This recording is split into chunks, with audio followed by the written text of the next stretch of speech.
Afterward by Edith Wharton. Oh, there is one, of course, but you'll never know it.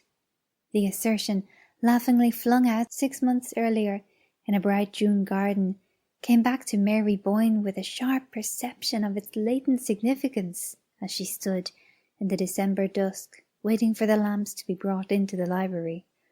The words had been spoken by their friend Alida Stair as they sat at tea on her lawn at Pangbourne, in reference to the very house of which the library in question was the central, the pivotal feature.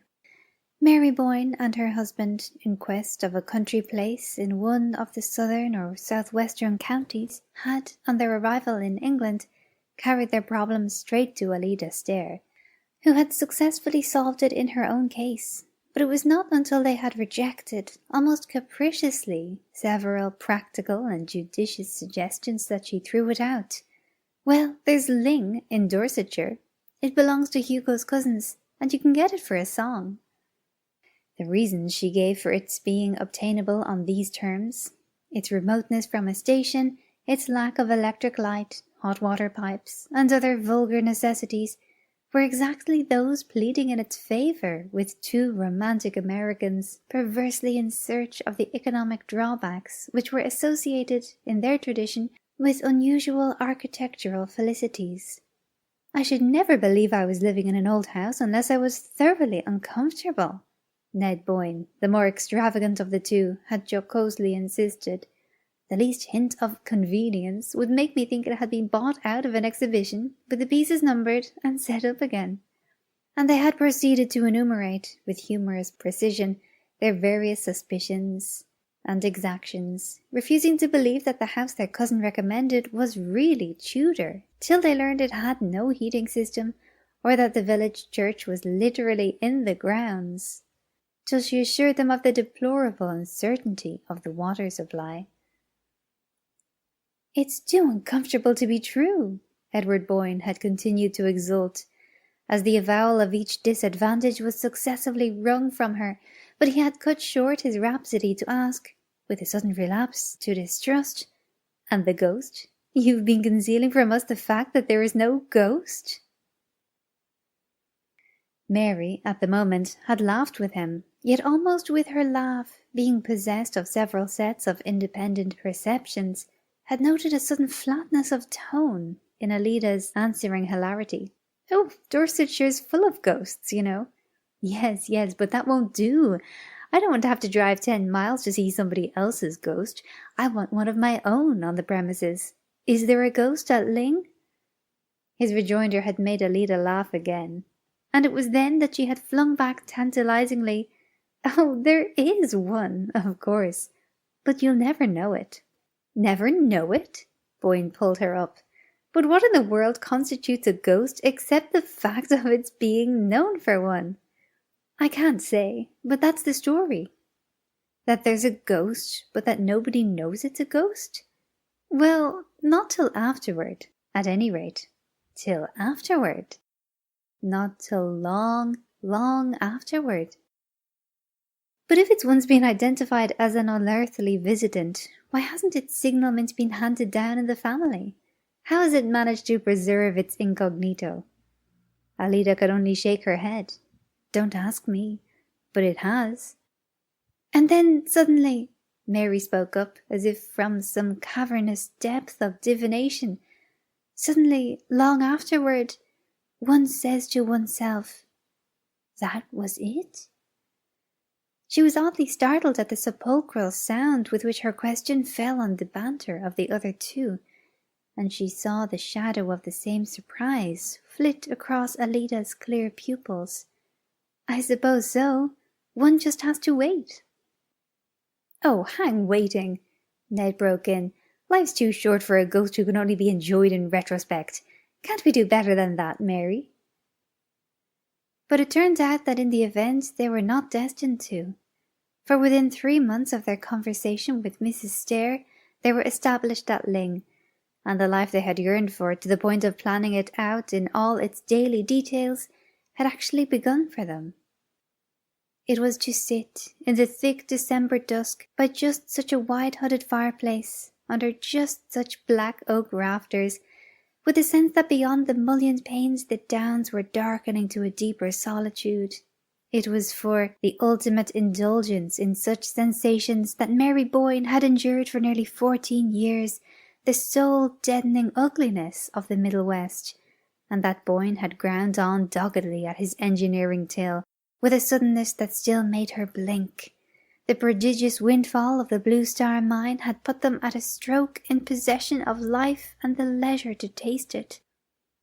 They had never for a moment meant their new state to be one of idleness, but they meant to give themselves only to harmonious activities. She had her vision of painting and gardening, against a background of grey walls. He dreamed of the production of his long-planned book on the economic basis of culture. And with such absorbing work ahead, no existence could be too sequestered. They could not get far enough from the world, or plunge deep enough into the past. Dorsetshire had attracted them from the first by a semblance of remoteness out of all proportion to its geographical position. But to the Boynes it was one of the ever-recurring wonders of the whole incredibly compressed island, a nest of counties, as they put it, that for the production of its effects so little of a given quality went so far, that so few miles made a distance, and so short a distance a difference.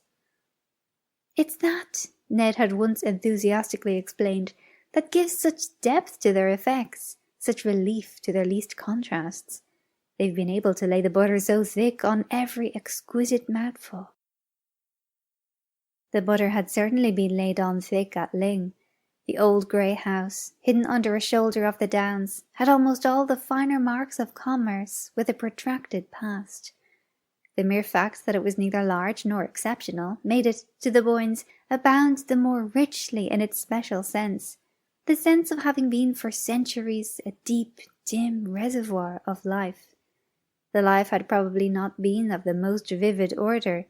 For long periods, no doubt, it had fallen as noiselessly into the past as the quiet drizzle of autumn fell, hour after hour, into the green fish pond between the yews. But these backwaters of existence sometimes breed, in their sluggish depths, strange acuities of emotion, and Mary Boyne had felt from the first the occasional brush of an intenser memory. The feeling had never been stronger than on the December afternoon when, waiting in the library for the belated lamps, she rose from her seat and stood among the shadows of the hearth. Her husband had gone off, after luncheon, for one of his long tramps on the downs. She had noticed of late that he preferred to be unaccompanied on these occasions, and, in the tried security of their personal relations, had been driven to conclude that his book was bothering him, and that he needed the afternoons to turn over in solitude the problems left from the morning's work. Certainly the book was not going as smoothly as she had imagined it would, and the lines of perplexity between his eyes had never been there in his engineering days. Then he had often looked fagged to the verge of illness, but the native demon of worry had never banded his brow. Yet the few pages he had so far read to her, the introduction and a synopsis of the opening chapter, gave evidences of a firm possession of his subject and a deepening confidence in his powers. The fact threw her into deeper perplexity, since, now that he had done with business and its disturbing contingencies, the other one possible element of anxiety was eliminated. Unless it were his health, then. But physically he had gained since they had come to Dorsetshire, grown robuster, ruddier, and fresher-eyed. It was only within a week that she had felt in him the undefinable change that made her restless in his absence, and as tongue-tied in his presence, as though it were she who had a secret to keep from him. The thought that there was a secret somewhere between them struck her with a sudden smart rap of wonder, and she looked about her, down the dim, long room. "Can it be the house?" she mused. The room itself might have been full of secrets.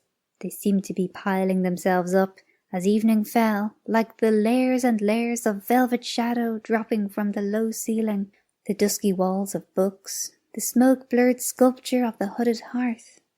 "Why, of course, the house is haunted," she reflected.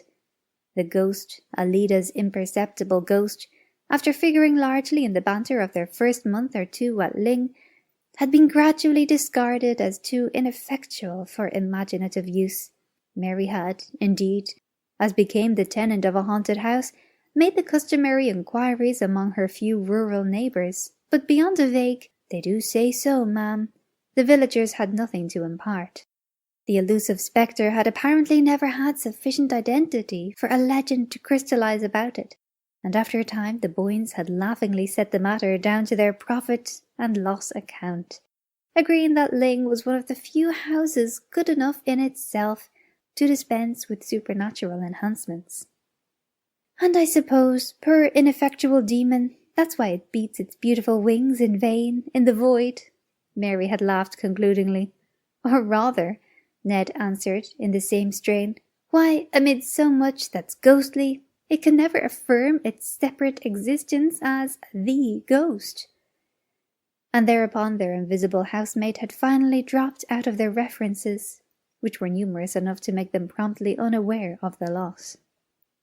Now, as she stood on the hearth, the subject of their earlier curiosity revived in her with a new sense of its meaning, a sense gradually acquired through close daily contact with the scene of the lurking mystery. It was the house itself, of course, that possessed the ghost-seeing faculty, that communed visually but secretly with its own past, and if one could only get into close enough communion with the house, one might surprise its secret and acquire the ghost side on one's own account. Perhaps, in his long solitary hours in this very room, where she never trespassed till the afternoon, her husband had acquired it already, and was silently carrying the dread weight of whatever it had revealed to him. Mary was too well versed in the code of the spectral world not to know that one could not talk about ghosts one saw. To do so was almost as great a breach of good breeding as to name a lady in a club. But this explanation did not really satisfy her.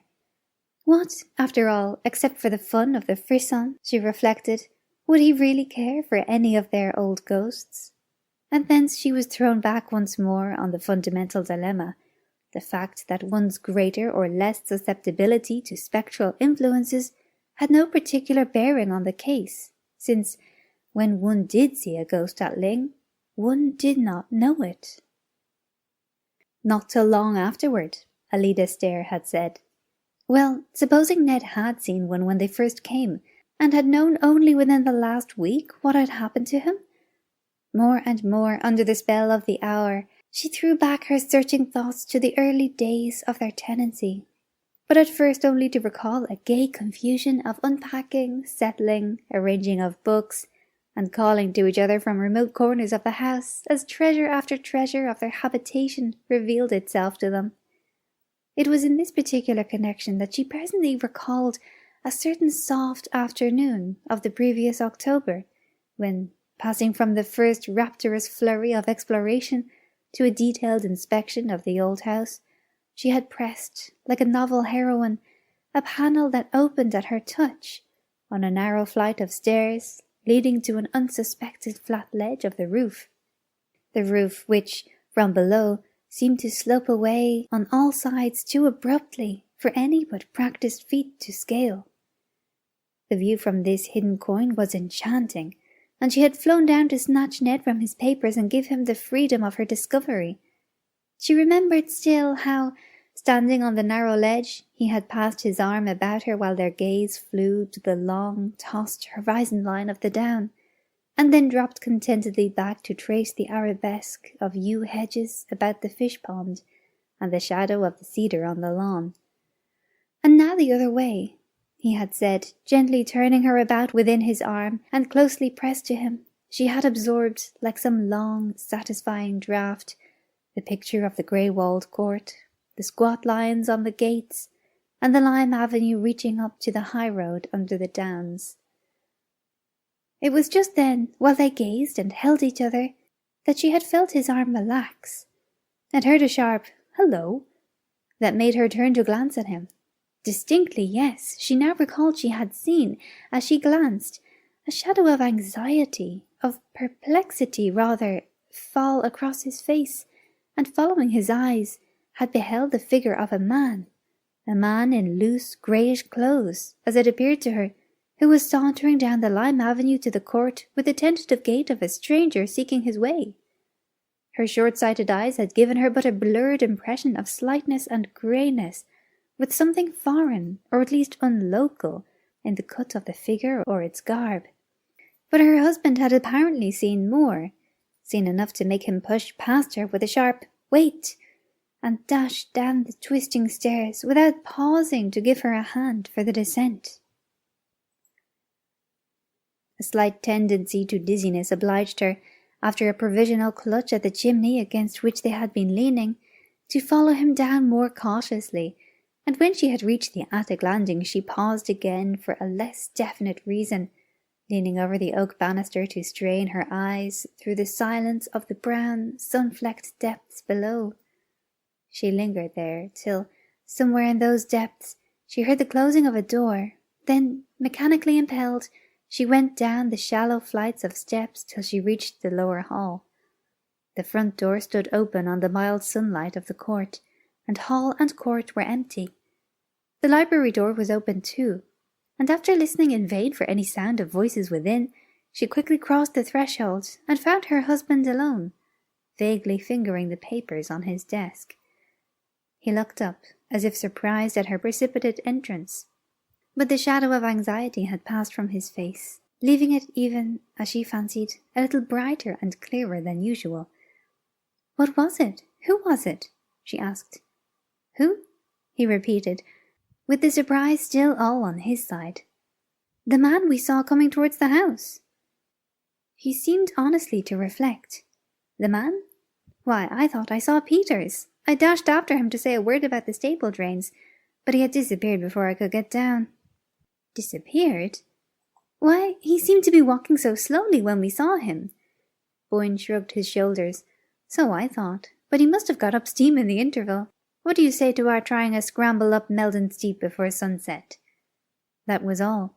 At the time the occurrence had been less than nothing, had indeed been immediately obliterated by the magic of their first vision from Meldon Steep, a height which they had dreamed of climbing ever since they had first seen its bare spine heaving itself above the low roof of Ling. Doubtless it was the mere fact of the other incidents having occurred on the very day of their ascent to Meldon that had kept it stored away in the unconscious fold of association from which it now emerged, for in itself it had no mark of the portentous. At the moment there could have been nothing more natural than that Ned should dash himself from the roof in the pursuit of dilatory tradesmen. It was the period when they were always on the watch for one or the other of the specialists employed about the place, always lying in wait for them, and dashing out at them with questions, reproaches, or reminders. And certainly in the distance the grey figure had looked like Peters. Yet now, as she reviewed the rapid scene, she felt her husband's explanation of it to have been invalidated by the look of anxiety on his face. Why had the familiar appearance of Peters made him anxious?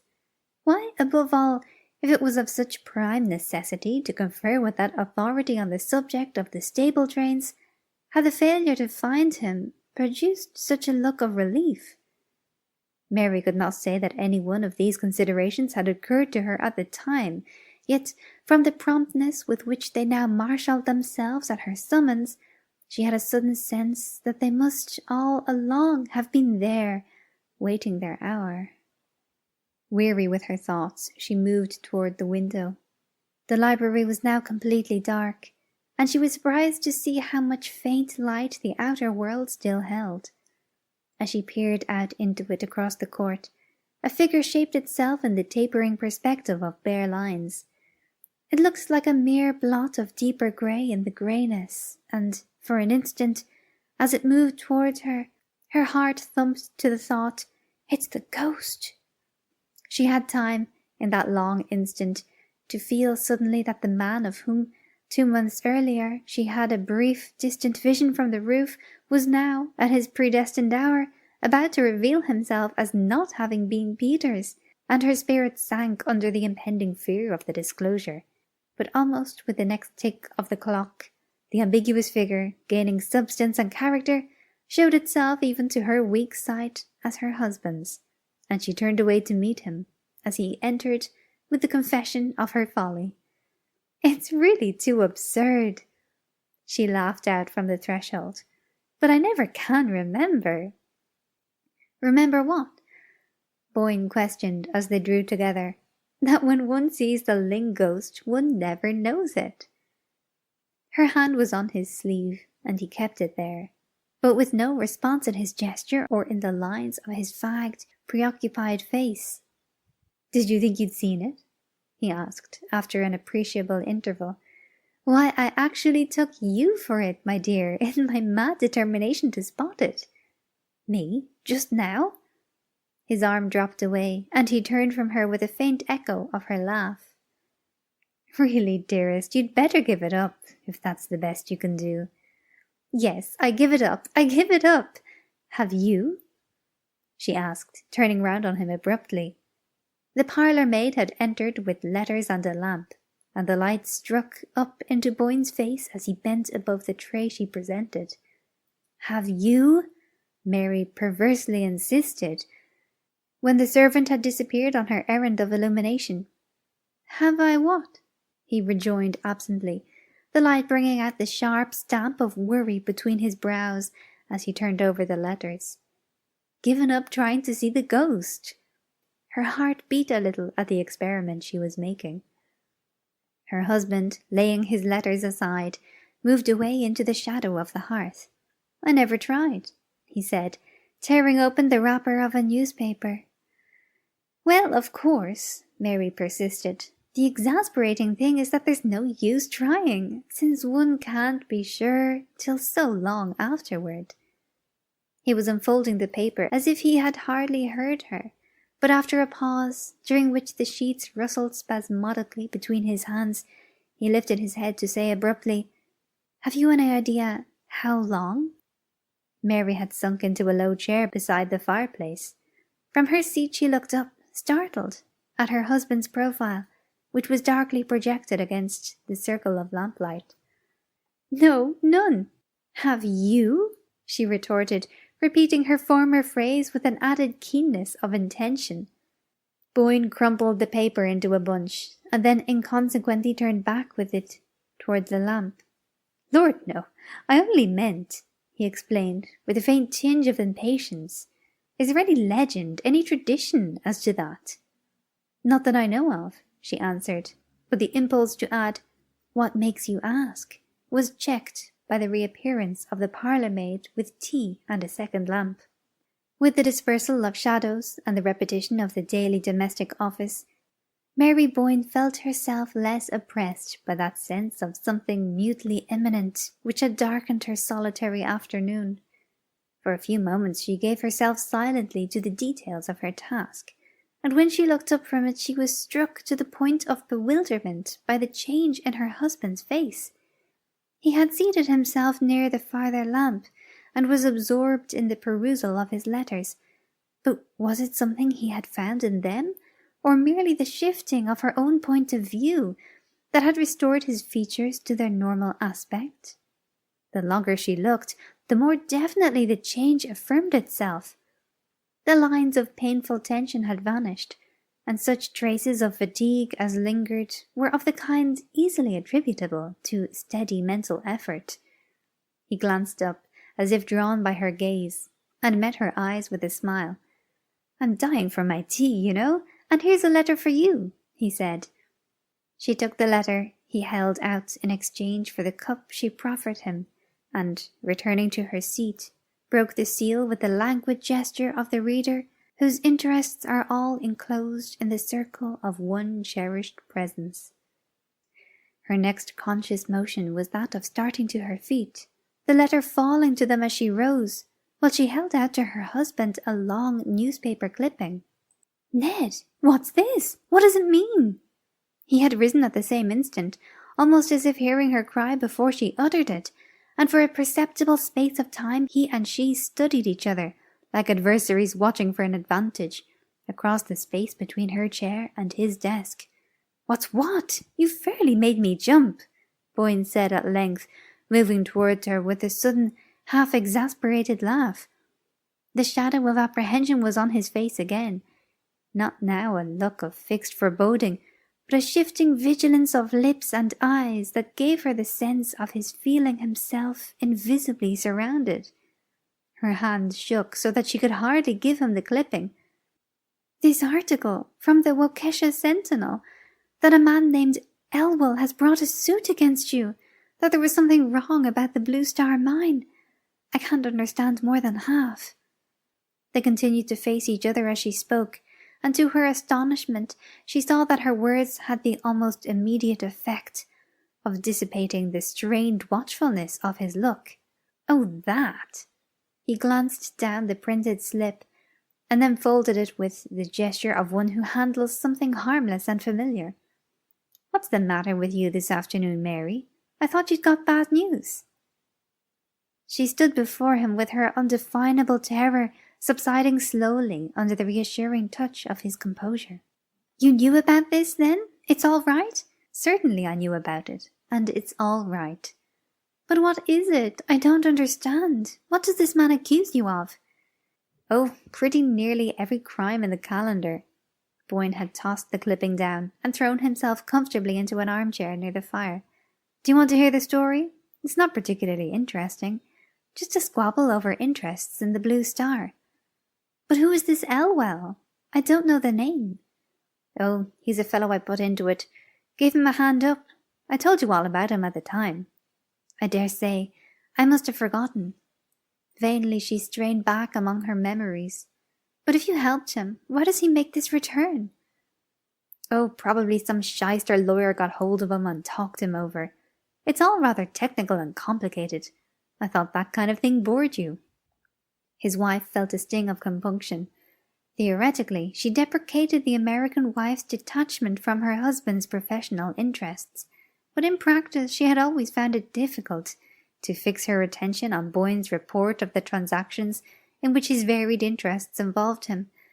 Besides, she had felt from the first that, in a community where the amenities of living could be obtained only at the cost of efforts as arduous as her husband's professional labours, such brief leisure as they could command should be used as an escape from immediate preoccupations, a flight to the life they always dreamed of living.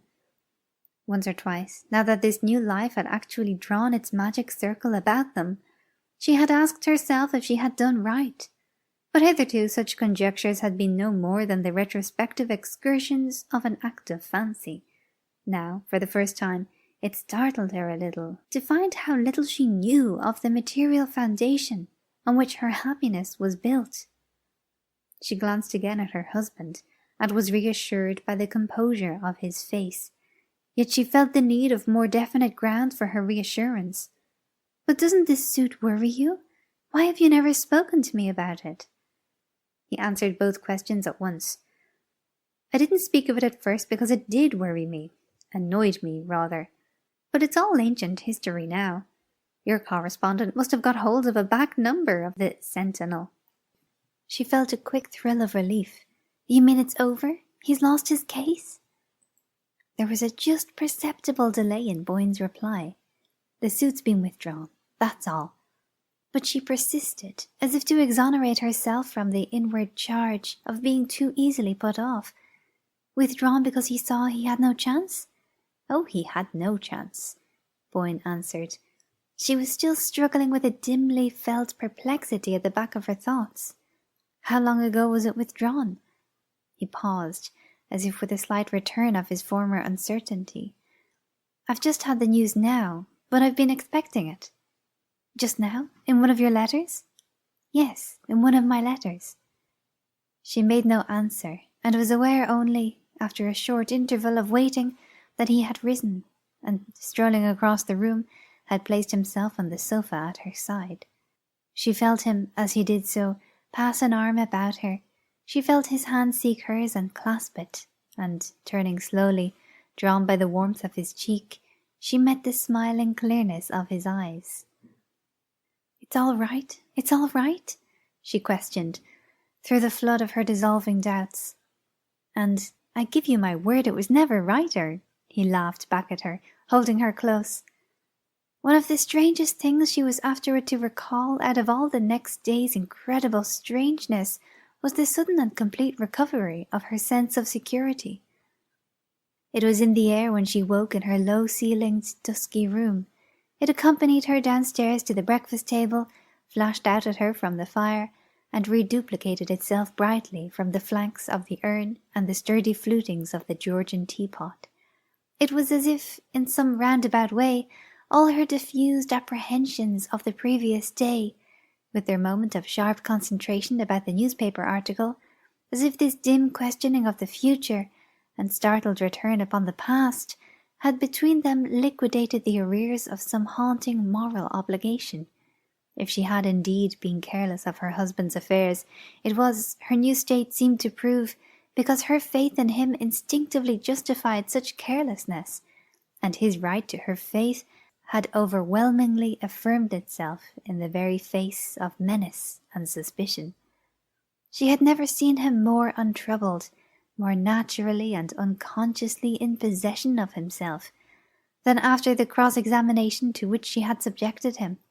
It was almost as if he had been aware of her lurking doubts, and had wanted the air cleared as much as she did. It was as clear, thank heaven, as the bright outer light that surprised her almost with a touch of summer when she issued from the house for her daily round of the gardens.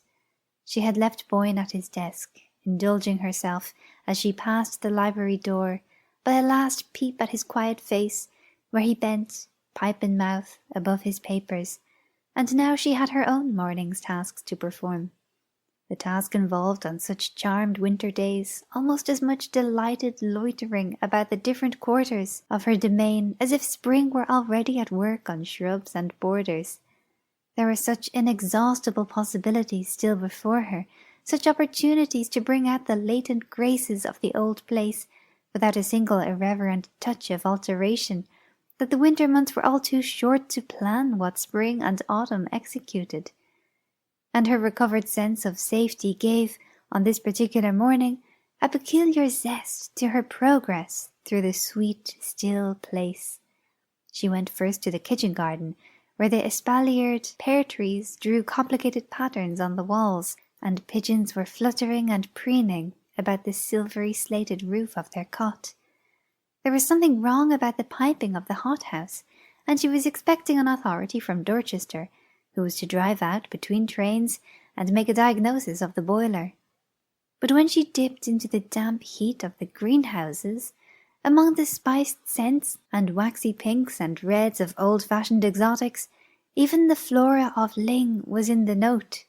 She learned that the great man had not arrived, and the day being too rare to waste in an artificial atmosphere, she came out again and paced slowly along the springy turf of the bowling green to the gardens behind the house. At their farther end rose a grass terrace, commanding, over the fish pond and the yew hedges, a view of the long house front, with its twisted chimney stacks and the blue shadows of its roof angles, all drenched in the pale gold moisture of the air. Seen thus, across the level tracery of the yews, under the suffused mild light, it sent her, from its open windows and hospitably smoking chimneys, the look of some warm human presence, of a mind slowly ripened on a sunny wall of experience. She had never before had so deep a sense of her intimacy with it, such a conviction that its secrets were all beneficent, kept, as they said to children, for one's good, so complete a trust in its power to gather up her life and Ned's into the harmonious pattern of the long, long story it sat there weaving in the sun. She heard steps behind her, and turned, expecting to see the gardener, accompanied by the engineer from Dorchester. But only one figure was in sight, that of a youngish, slightly built man, who, for reasons she could not on the spot have specified, did not remotely resemble her preconceived notion of an authority on hothouse boilers. The newcomer, on seeing her, lifted his hat, and paused with the air of a gentleman, perhaps a traveller, desirous of having it immediately known that his intrusion is involuntary. The local fame of Ling occasionally attracted the more intelligent sightseer, and Mary half expected to see the stranger disassemble a camera, or justify his presence by producing it. But he made no gesture of any sort, and after a moment she asked, in a tone responding to the courteous deprecation of his attitude, "Is there anyone you wish to see?" "I came to see Mr. Boyne," he replied. His intonation, rather than his accent, was faintly American, and Mary, at the familiar note, looked at him more closely. The brim of his soft felt hat cast a shade on his face, which, thus obscured, bore to her short-sighted gaze a look of seriousness, as of a person arriving on business, and civilly but firmly aware of his rights. Past experience had made Mary equally sensible to such claims, but she was jealous of her husband's morning hours, and doubtful of his having given anyone the right to intrude on them. "Have you an appointment with Mr. Boyne?" she asked. He hesitated, as if unprepared for the question. "Not exactly an appointment," he replied. "Then I'm afraid, this being his working time, that he can't receive you now. Will you give me a message, or come back later?" The visitor, again lifting his hat, briefly replied that he would come back later, and walked away, as if to regain the front of the house. As his figure receded down the walk between the yew hedges, Mary saw him pause and look up an instant at the peaceful house front, bathed in faint winter sunshine, and it struck her, with a tardy touch of compunction, that it would have been more humane to ask if he had come from a distance, and to offer, in that case, to inquire if her husband could receive him. But as the thought occurred to her, he passed out of sight behind a pyramidal yew, and at the same moment her attention was distracted by the approach of the gardener, attended by the bearded pepper-and-salt figure of the boiler-maker from Dorchester. The encounter with this authority led to such far-reaching issues that they resulted in his finding it expedient to ignore his train, and beguiled Mary into spending the remainder of the morning in absorbed confabulation among the greenhouses. She was startled to find, when the colloquy ended, that it was nearly luncheon time, and she half expected, as she hurried back to the house, to see her husband coming out to meet her. But she found no one in the court but an under-gardener raking the gravel, and the hall, when she entered it, was so silent that she guessed Boyne to be still at work behind the closed door of the library. Not wishing to disturb him, she turned into the drawing-room, and there, at her writing-table, lost herself in renewed calculations of the outlay to which the morning's conference had committed her. The knowledge that she could permit herself such follies had not yet lost its novelty, and somehow, in contrast to the vague apprehensions of the previous days, it now seemed an element of her recovered security, of the sense that, as Ned had said, things in general had never been righter. She was still luxuriating in a lavish play of figures when the parlour-maid, from the threshold, roused her with a dubiously worded inquiry as to the expediency of serving luncheon. It was one of their jokes that Trimmle announced luncheon as if she were divulging a state secret, and Mary, intent upon her papers, merely murmured an absent-minded assent. She felt Trimmle wavering expressively on the threshold, as if in rebuke of such offhand acquiescence.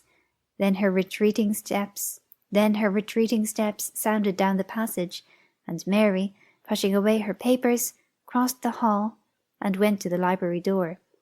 It was still closed, and she wavered in her turn, disliking to disturb her husband, yet anxious that he should not exceed his normal measure of work.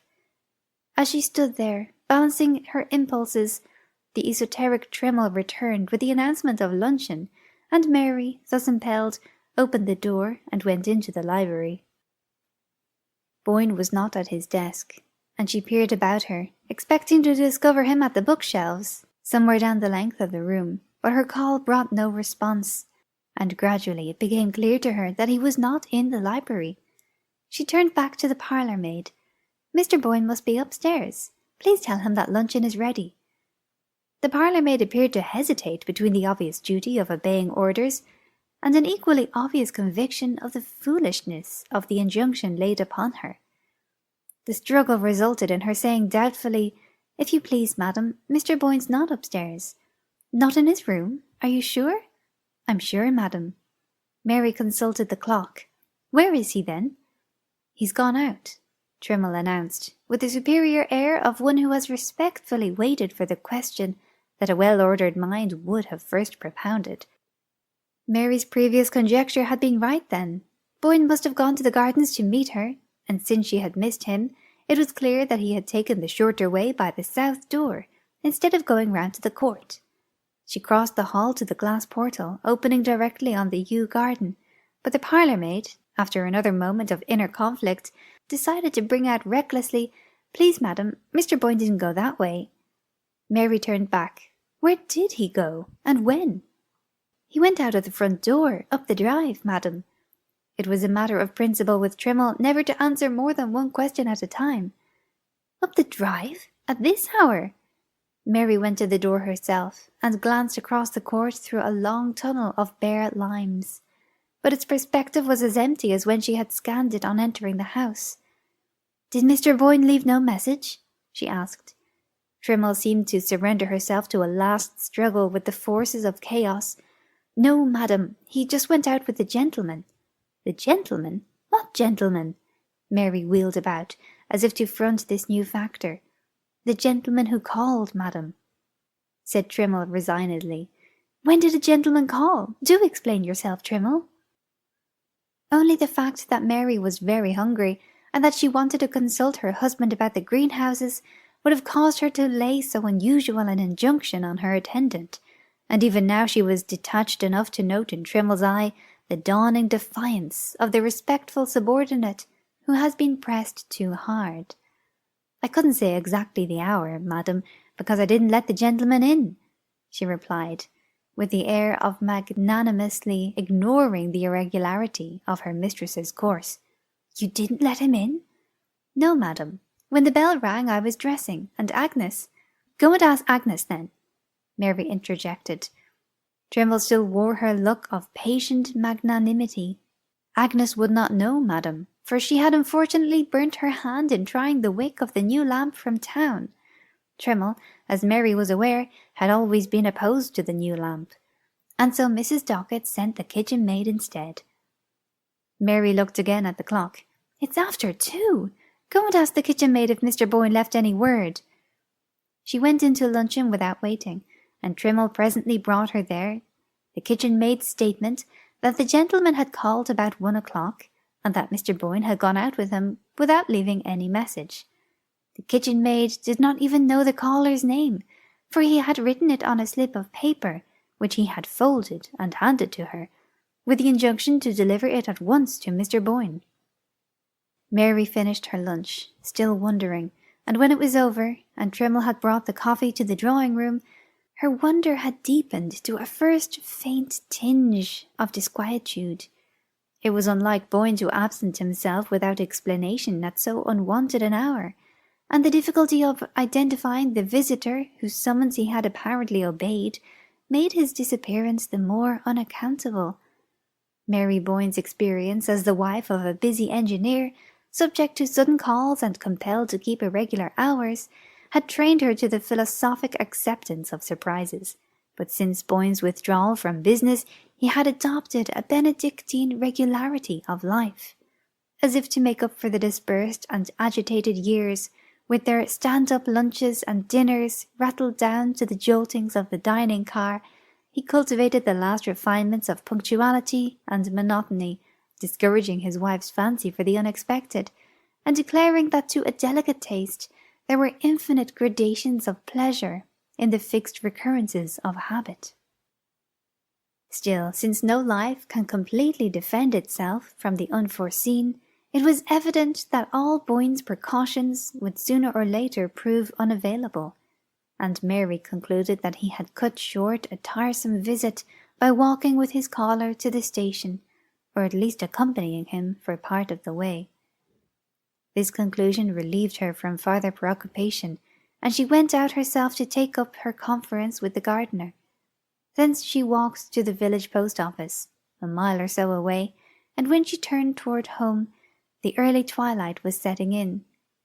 She had taken a footpath across the downs, and as Boyne, meanwhile, had probably returned from the station by the high road, there was little likelihood of their meeting on the way. She felt sure, however, of his having reached the house before her, so sure that when she entered it herself, without even pausing to inquire of Trimble, she made directly for the library. But the library was still empty, and with an unwonted precision of visual memory, she immediately observed that the papers on her husband's desk lay precisely as they had lain when she had gone in to call him to luncheon. Then all of a sudden she was seized by a vague dread of the unknown. She had closed the door behind her on entering, and as she stood alone in the long, silent, shadowy room, her dread seemed to take shape and sound, to be there audibly breathing and lurking among the shadows. Her short-sighted eyes strained through them, half discerning an actual presence, something aloof, that watched and knew, and in the recoil from that intangible propinquity, she threw herself suddenly on the bell-rope and gave it a desperate pull. The long, quavering summons brought Trimble in precipitately with a lamp, and Mary breathed again at this sobering reappearance of the usual. "You may bring tea if Mr. Boyne is in," she said, to justify her ring. "Very well, madam, but Mr. Boyne is not in," said Trimble, putting down the lamp. "Not in? You mean he's come back and gone out again?" "No, madam, he's never been back." The dread stirred again, and Mary knew that now it had her fast. "Not since he went out with the gentleman?" "Not since he went out with the gentleman." "But who was the gentleman?" Mary gasped out, with the sharp note of someone trying to be heard through a confusion of meaningless noises. "That I couldn't say, madam." Trimble, standing there by the lamp, seemed suddenly to grow less round and rosy, as though eclipsed by the same creeping shade of apprehension. "But the kitchen maid knows. Wasn't it the kitchen maid who let him in?" "She doesn't know either, madam, for he wrote his name on a folded paper." Mary, through her agitation, was aware that they were both designating the unknown visitor by a vague pronoun, instead of the conventional formula which, till then, had kept their allusions within the bounds of custom, and at the same moment her mind caught at the suggestion of the folded paper. "But he must have a name. Where is the paper?" She moved to the desk and began to turn over the scattered documents that littered it. The first that caught her eye was an unfinished letter in her husband's hand, with his pen lying across it, as though dropped there at a sudden summons. "My dear Parvis." Who was Parvis? "I have just received your letter announcing Elwell's death, and while I suppose there is now no further risk of trouble, it might be safer." She tossed the sheet aside and continued her search, but no folded paper was discoverable among the letters and pages of manuscript, which had been swept together in a promiscuous heap, as if by a hurried or startled gesture. "But the kitchen maid saw him. Send her here," she commanded, wondering at her dullness in not thinking sooner of so simple a solution. Trimble, at the behest, vanished in a flash, as if thankful to be out of the room, and when she reappeared, conducting the agitated underling, Mary had regained her self-possession, and had her questions pat. The gentleman was a stranger, yes, that she understood, but what had he said? And above all, what had he looked like? The first question was easily enough answered, for the disconcerting reason that he had said so little, had merely asked for Mr. Boyne, and, scribbling something on a bit of paper, had requested that it should at once be carried in to him. "Then you don't know what he wrote? You're not sure it was his name?" The kitchen maid was not sure, but supposed it was, since he had written it in an answer to her inquiry as to whom she should announce. "And when you carried the paper in to Mr. Boyne, what did he say?" The kitchen maid did not think that Mr. Boyne had said anything, but she could not be sure, for just as she handed him the paper and he was opening it, she had become aware that the visitor had followed her into the library, and she had slipped out, leaving the two gentlemen together. "But then, if you left them in the library, how do you know that they went out of the house?" This question plunged the witness into momentary inarticulateness, from which she was rescued by Trimmel, who by means of ingenious circumlocutions elicited the statement that before she could cross the hall to the back passage she had heard the gentleman behind her, and had seen them go out of the front door together. Then if you saw the gentleman twice, you must be able to tell me what he looked like. But with this final challenge to her powers of expression, it became clear that the limit of the kitchen maid's endurance had been reached. The obligation of going to the front door to show in a visitor was in itself so subversive of the fundamental order of things that it had thrown her faculties into hopeless disarray, and she could only stammer out, after various panting efforts at evocation, "His hat, mum, was different like, as you might say." "Different? How different?" Mary flashed out at her, her own mind, in the same instant, leaping back to an image left on it that morning, but temporarily lost under layers of subsequent impressions. "His hat had a wide brim, you mean, and his face was pale, a youngish face?" Mary pressed her, with a white-lipped intensity of interrogation. But if the kitchen maid found any adequate answer to this challenge, it was swept away for her listener down the rushing current of her own convictions. The stranger in the garden! Why had Mary not thought of him before? She needed no one now to tell her that it was he who had called for her husband and gone away with him. But who was he, and why had Boyne obeyed his call? It leaped out at her suddenly, like a grin out of the dark, that they had often called England so little, such a confoundedly hard place to get lost in. A confoundedly hard place to get lost in. That had been her husband's phrase. And now, with the whole machinery of official investigation sweeping its flashlights from shore to shore and across the dividing straits, now with Boyne's name blazing from the walls of every town and village, his portrait, how that wrung her, hawked up and down the country like the image of a hunted criminal, now the little compact populous island, so policed, so surveyed and administered, revealed itself as a sphinx-like guardian of abysmal mysteries, staring back into his wife's anguished eyes, as if with the malicious joy of knowing something they would never know. In the fortnight since Boyne's disappearance there had been no word of him, no trace of his movements.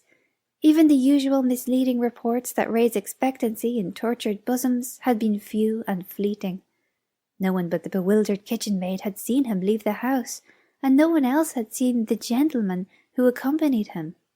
All inquiries in the neighbourhood failed to elicit the memory of a stranger's presence that day in the neighbourhood of Ling, and no one had met Edward Boyne, either alone or in company, in any of the neighbouring villages, or on the road across the downs, or at either of the local railway stations.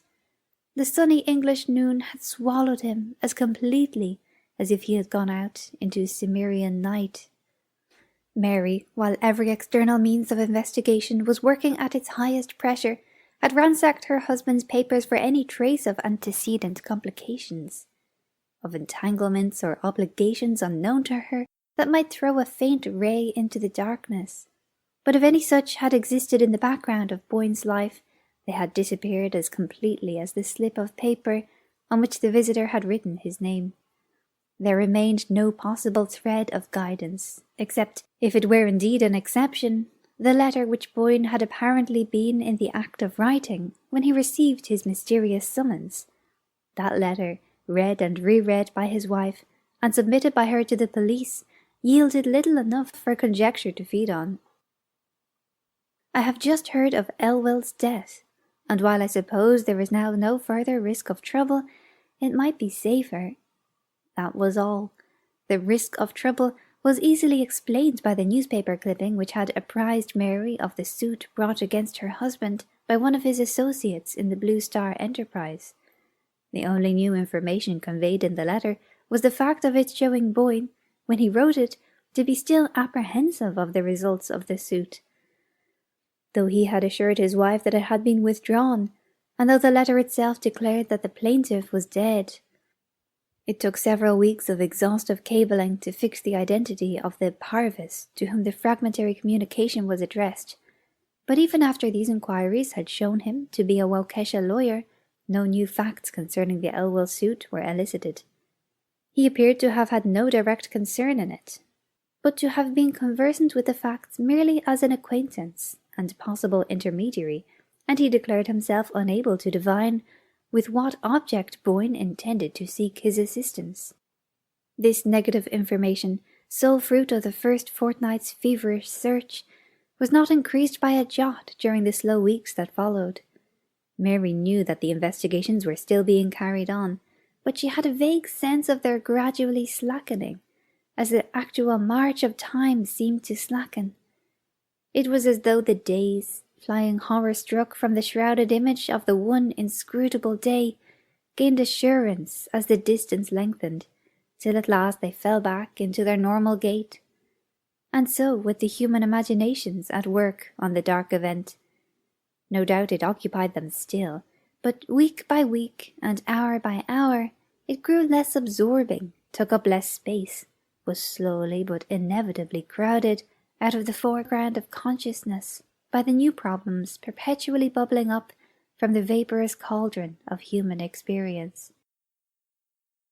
Even Mary Boyne's consciousness gradually felt the same lowering of velocity.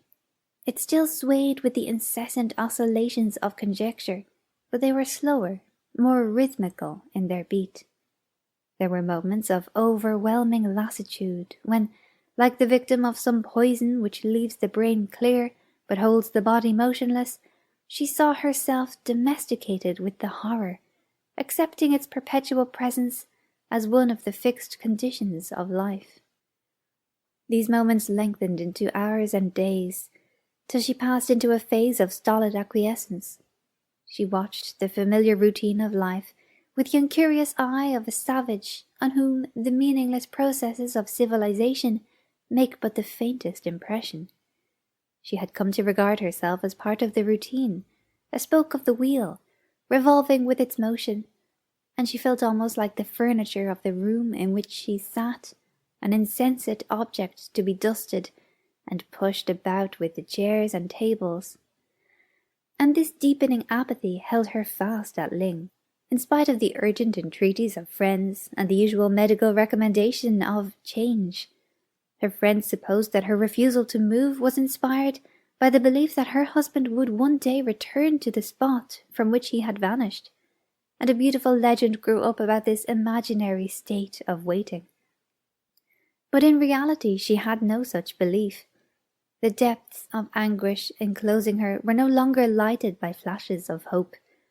She was sure that Boyne would never come back, that he had gone out of her sight as completely as if death itself had waited that day on the threshold.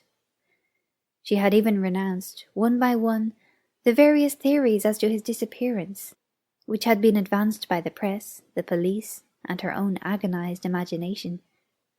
In sheer lassitude her mind turned from these alternatives of horror and sank back into the blank fact that he was gone. No, she would never know what had become of him. No one would ever know. But the house knew. The library in which she spent her long, lonely evenings knew. For it was here that the last scene had been enacted, here that the stranger had come and spoken the word which had caused Boyne to rise and follow him. The floor she trod had felt his tread. The books on the shelves had seen his face, and there were moments when the intense consciousness of the old, dusky walls seemed about to break out into some audible revelation of their secret. But the revelation never came, and she knew it would never come. Ling was not one of the garrulous old houses that betray the secrets entrusted to them. Its very legend proved that it had always been the mute accomplice, the incorruptible custodian of the mysteries it had surprised. And Mary Boyne, sitting face to face with its portentous silence, felt the futility of seeking to break it by any human means. I don't say it wasn't straight, yet don't say it was straight. It was business. Mary, at the words, lifted her head with a start and looked intently at the speaker. When, half an hour before, a card with Mr. Parvis on it had been brought up to her, she had been immediately aware that the name had been a part of her consciousness ever since she had read it at the head of Boyne's unfinished letter. In the library she had found awaiting her a small, neutral-tinted man with a bald head and gold eyeglasses, and it sent a strange tremor through her to know that this was the person to whom her husband's last known thought had been directed. Parvis, civilly, but without vain preamble, in the manner of a man who has his watch in his hand, had set forth the object of his visit. He had run over to England on business, and finding himself in the neighbourhood of Dorchester, had not wished to leave it without paying his respects to Mrs. Boyne, without asking her, if the occasion offered, what she meant to do about Bob Elwell's family. The words touched the spring of some obscure dread in Mary's bosom. Did her visitor, after all, know what Boyne had meant by his unfinished phrase? She asked for an elucidation of his question, and noticed at once that he seemed surprised at her continued ignorance of the subject. Was it possible that she really knew as little as she said? "I know nothing. You must tell me," she faltered out, and her visitor thereupon proceeded to unfold his story. It threw, even to her confused perceptions and imperfectly initiated vision, a lurid glare on the whole hazy episode of the Blue Star Mine. Her husband had made his money in that brilliant speculation at the cost of getting ahead of someone less alert to seize the chance. The victim of his ingenuity was young Robert Elwell, who had put him on to the Blue Star scheme. Parvis, at Mary's first startled cry, had thrown her a sobering glance through his impartial glasses. Bob Elwell wasn't smart enough, that's all. If he had been, he might have turned around and served Boyne the same way. It's the kind of thing that happens every day in business. "I guess it's what the scientists call the survival of the fittest," said Mr. Parvis, evidently pleased with the aptness of his analogy. Mary felt a physical shrinking from the next question she tried to frame. It was as though the words on her lips had a taste that nauseated her. "But then, you accused my husband of doing something dishonourable?" Mr. Parvis surveyed the question dispassionately. "Oh no, I don't. I don't even say it wasn't straight." He glanced up and down the long lines of books, as if one of them might have supplied him with the definition he sought. "I don't say it wasn't straight, and yet I don't say it was straight. It was business." After all, no definition in his category could be more comprehensive than that. Mary sat staring at him with a look of terror. He seemed to her like the indifferent, implacable emissary of some dark, formless power. "But Mr. Elwell's lawyers apparently did not take your view, since I suppose the suit was withdrawn by their advice?" "Oh yes, they knew he hadn't a leg to stand on, technically. It was when they advised him to withdraw the suit that he got desperate. You see, he'd borrowed most of the money he lost in the Blue Star, and he was up a tree. That's why he shot himself when they told him he had no show." The horror was sweeping over Mary in great, deafening waves. He shot himself? He killed himself because of that? Well, he didn't kill himself exactly. He dragged on 2 months before he died. Parvis emitted the statement as unemotionally as a gramophone grinding out its record. "You mean that he tried to kill himself, and failed, and tried again?" "Oh, he didn't have to try again," said Parvis grimly. They sat opposite each other in silence, he swinging his eyeglasses thoughtfully about his finger, she motionless, her arms stretched along her knees in an attitude of rigid tension. "But if you knew all this," she began at length, hardly able to force her voice above a whisper, "how is it that when I wrote you at the time of my husband's disappearance, you said you didn't understand his letter?" Parvis received this without perceptible discomfiture. "Why, I didn't understand it, strictly speaking, and it wasn't the time to talk about it, if I had. The Elwell business was settled when the suit was withdrawn. Nothing I could have told you would have helped you to find your husband." Mary continued to scrutinize him. "Then why are you telling me now?" Still Parvis did not hesitate. "Well, to begin with, I supposed you knew more than you appeared to. I mean, about the circumstances of Elwell's death. And then people are talking of it now. The whole matter's been raked up again. And I thought, if you didn't know, you ought to." She remained silent, and he continued. You see, it's only come out lately what a bad state Elwell's affairs were in. His wife's a proud woman, and she fought on as long as she could, going out to work and taking sewing at home, when she got too sick, something with the heart, I believe. But she had his bedridden mother to look after, and the children, and she broke down under it, and finally had to ask for help.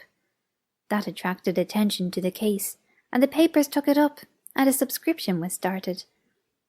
Everybody out there liked Bob Elwell, and most of the prominent names in the place are down on the list, and people began to wonder why. Parvis broke off to fumble in an inner pocket. "Here," he continued, "here's an account of the whole thing from the Sentinel. A little sensational, of course, but I guess you'd better look it over." He held out a newspaper to Mary, who unfolded it slowly, remembering, as she did so, the evening when, in that same room, the perusal of a clipping from the Sentinel had first shaken the depths of her security. As she opened the paper, her eyes, shrinking from the glaring headlines, "Widow of Boyne's victim forced to appeal for aid," ran down the column of text to two portraits inserted in it. The first was her husband's, taken from a photograph made the year they had come to England. It was the picture of him that she liked best, the one that stood on the writing table upstairs in her bedroom. As the eyes in the photograph met hers, she felt it would be impossible to read what was said of him, and closed her lids with the sharpness of the pain. "I thought if you felt disposed to put your name down," she heard Parvis continue. She opened her eyes with an effort, and they fell on the other portrait. It was that of a youngish man, slightly built, in rough clothes, with features somewhat blurred by the shadow of a projecting hat brim. Where had she seen that outline before? She stared at it confusedly, her heart hammering in her throat and ears. Then she gave a cry. "This is the man who came for my husband." She heard Parvis start to his feet, and was dimly aware that she had slipped backward into the corner of the sofa, and that he was bending above her in alarm. With an intense effort she straightened herself, and reached out for the paper, which she had dropped. "It's the man! I should know him anywhere!" she cried, in a voice that sounded in her own ears like a scream. Parvis's voice seemed to come to her from far off, down endless fog-muffled windings. "Mrs. Boyne, you're not very well. Shall I call somebody? Shall I get a glass of water?" "No, no, no!" She threw herself toward him, her hand frantically clenching the newspaper. "I tell you, it's the man. I know him. He spoke to me in the garden." Parvis took the journal from her, directing his glasses to the portrait. "It can't be, Mrs. Boyne. It's Robert Elwell." Robert Elwell! Her white stare seemed to travel into space. Then it was Robert Elwell who came for him. Came for Boyne, the day he went away? Parvis's voice dropped as hers rose. He bent over, laying a fraternal hand on her, as if to coax her gently back into the seat. "Why, Elwell was dead. Don't you remember?" Mary sat with her eyes fixed on the picture, unconscious of what he was saying. "Don't you remember Boyne's unfinished letter to me? The one you found on his desk that day? It was written just after he'd heard of Elwell's death." She noticed an odd shake in Parvis's unemotional voice. "Surely you remember that," he urged her. Yes, she remembered. That was the most profoundest horror of it all. Elwell had died the day before her husband's disappearance, and this was Elwell's portrait, and it was the portrait of the man who had spoken to her in the garden. She lifted her head and looked slowly about the library. The library could have borne witness that it was also the portrait of the man who had come in that day to call Boyne from his unfinished letter. Through the misty surgings of her brain she heard the faint boom of half-forgotten words, words spoken by Alida Stair on the lawn at Pangbourne, before Boyne and his wife had ever seen the house at Ling, or had imagined that they might one day live there. "This was the man who spoke to me," she repeated. She looked again at Parvis. He was trying to conceal his disturbance under what he imagined to be an expression of indulgent commiseration, but the edges of his lips were blue. "He thinks me mad, but I'm not mad," she reflected. and suddenly there flashed upon her a way of justifying her strange affirmation. She sat quiet, controlling the quiver of her lips, and waiting till she could trust her voice to keep its habitual level. Then she said, looking straight at Parvis, "Will you answer me one question, please? When was it that Robert Elwell tried to kill himself?" When? Parvis stammered. "Yes, the date. Please try to remember." She saw that he was growing still more afraid of her. "I have a reason," she insisted gently. Yes, only I can't remember. About 2 months before, I should say." "I want the date," she repeated. Parvis picked up the newspaper. "We might see here," he said, still humouring her. He ran his eyes down the page. "Here it is. Last October, the—" She caught the words from him. "The 20th, wasn't it?" With a sharp look at her, he verified. "Yes, the 20th. Then you did know." "I know now." Her white stare continued to travel past him. "Sunday, the 20th. That was the day he came first." Parvis's voice was almost inaudible. "Came here first?" "Yes." "You saw him twice, then?" "Yes, twice." She breathed it at him with dilated eyes. "He came first on the 20th of October. I remember the date because it was the day we went up Meldon Steep for the first time." She felt a faint gasp of inward laughter at the thought that but for that she might have forgotten. Parvis continued to scrutinize her, as if trying to intercept her gaze. "We saw him from the roof," she went on. "He came down the lime avenue toward the house. He was dressed just as he is in that picture. My husband saw him first. He was frightened and ran down ahead of me, but there was no one there. He had vanished." "Elwell had vanished?" Parvis faltered. "Yes." Their two whispers seemed to grope for each other. "I couldn't think what had happened. I see now. He tried to come then, but he wasn't dead enough. He couldn't reach us. He had to wait 2 months. And then he came back again. And Ned went with him." She nodded at Parvis with the look of triumph of a child who has successfully worked out a difficult puzzle. But suddenly she lifted her hands with a desperate gesture, pressing them to her bursting temples. "Oh my God! I sent him to Ned! I told him where to go! I sent him to this room!" she screamed out. She felt the walls of the room rush toward her, like inward falling runes, and she heard Parvis a long way off, as if through the ruins, crying to her and struggling to get at her. But she was numb to his touch. She did not know what he was saying. Through the tumult she heard but one clear note, the voice of Alida Stair speaking on the lawn at Pangbourne. "You won't know till afterward," it said. "You won't know till long, long afterward."